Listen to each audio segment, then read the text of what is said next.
বাংলাদেশে হিন্দুদের উপরে খুবই অত্যাচার হচ্ছে, সনাতনীদের তো মারধর, জায়গা জায়গায় মন্দির ভাঙচুর, মানে হিন্দু মেয়েদের উপরে প্রচুর অত্যাচার হয়।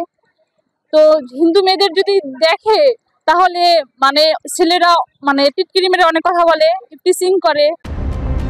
পদ্মার জলে ভাসছে বাংলাদেশের গণতন্ত্র, সোনার বাংলা পরিণত হয়েছে ত্রাসের বাংলায়। হিন্দুরা অত্যাচারিত, গণপ্রজাতন্ত্রী বাংলাদেশে না আছে গণতন্ত্র না প্রজাতন্ত্র।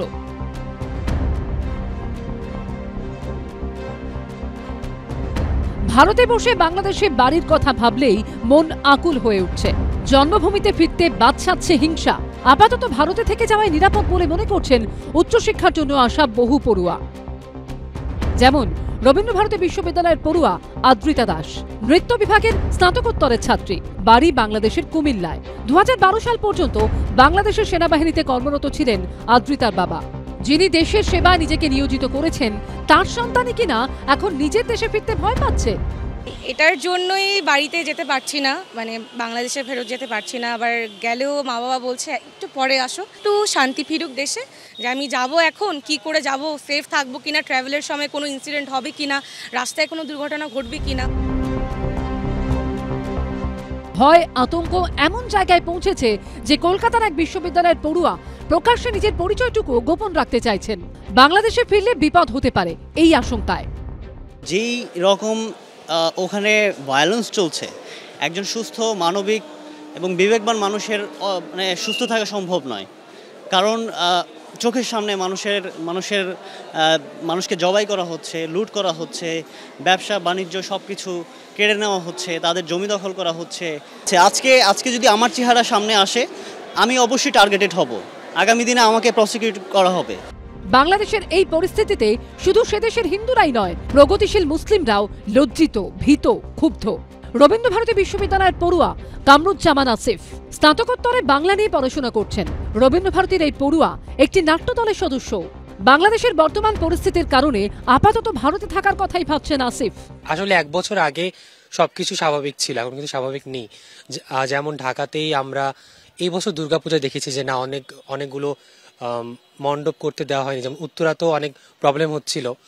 আপনার বাংলাদেশে যাওয়ার কোনো পরিকল্পনা এর মধ্যে ছিল বা আছে?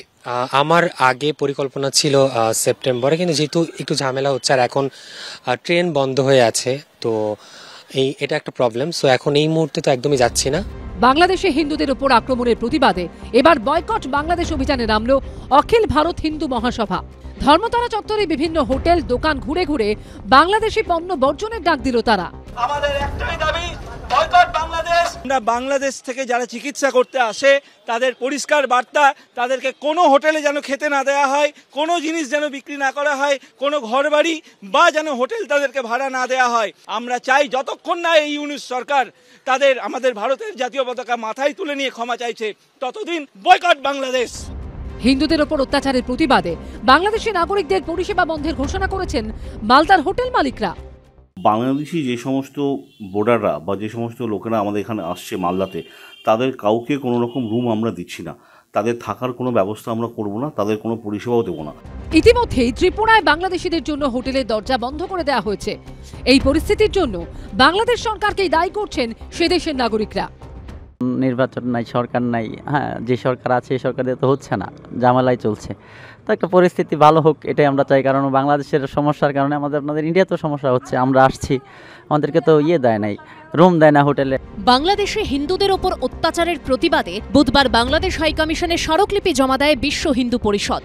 এর মধ্যে বাংলাদেশে হিন্দুদের ওপর অত্যাচারের তীব্র নিন্দা করেছেন দিল্লির জামা মসজিদের শাহী ইমাম সৈয়দ আহমেদ বুখারী। একটি বিবৃতি জারি করে তিনি বলেছেন, হিন্দুদের ওপর হওয়া অন্যায় রুখতে অবিলম্বে ব্যবস্থা নিন বাংলাদেশের বর্তমান প্রধান নোবেলজয়ী মোহাম্মদ ইউনুস। বাংলাদেশ মুসলিম সংখ্যাগরিষ্ঠ দেশ, ইসলামের সংখ্যালঘুদের বিরুদ্ধে অন্যায়ের কোনো জায়গা নেই। এতদিন পর্যন্ত যা হচ্ছিল তা বাংলাদেশের অভ্যন্তরীণ বিষয় ছিল, কিন্তু এখন হিন্দুদের ওপর যে অন্যায় অত্যাচার চলছে তা নিন্দনীয় এবং অবিলম্বে থামা দরকার। হিন্দুদের ওপর এই বর্বরতার কোনো যুক্তি থাকতে পারে না। অর্ণব মুখোপাধ্যায়, করুণাময় সিংহ ও শিবাশিস মৌলিকের রিপোর্ট, এবিপি আনন্দ।